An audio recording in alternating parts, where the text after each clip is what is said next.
Необходимо использовать тот ресурс, тот резерв правовых средств, которые у нас имеются.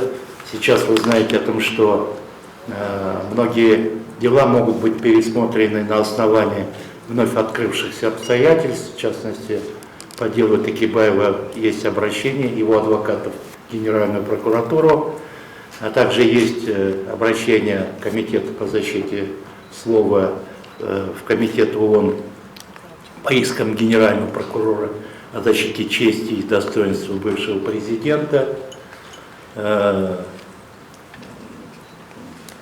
И будем ждать этих результатов.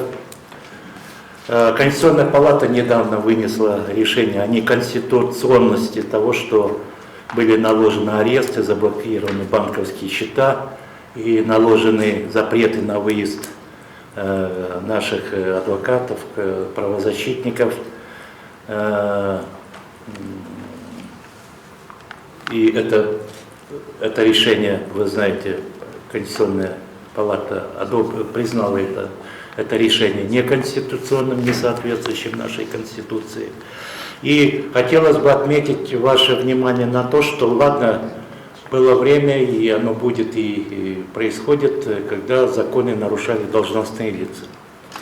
Но мы впервые за предшествующий период столкнулись еще с одним таким обстоятельством, серьезным и вопиющим, когда нарушения бы закладывались в действующие законы, вопреки тому, что Конституция отрицает эти нововведения. Вот в частности, речь идет о законе о гарантиях деятельности президента Кыргызской Республики по вопросу абсолютного иммунитета лиц, имеющих статус экс-президента, от какой-либо юридической ответственности за свои действия.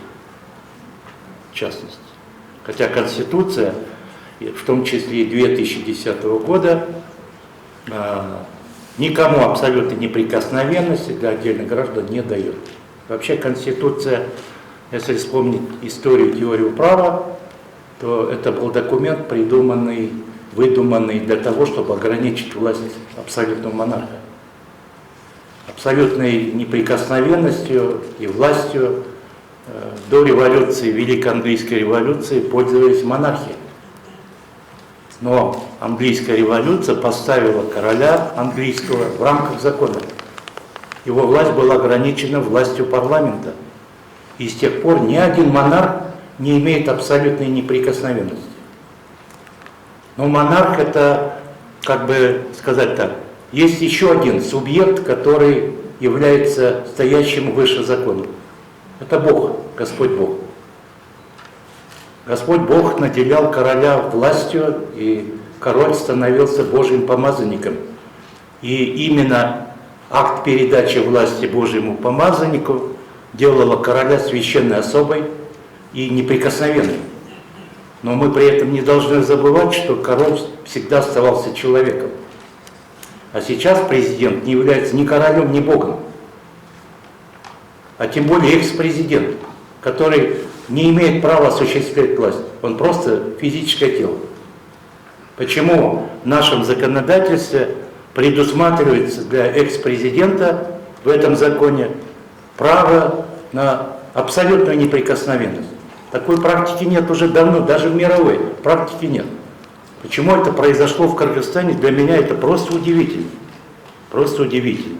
Куда смотрело юридическое сообщество, куда смотрел наш парламент.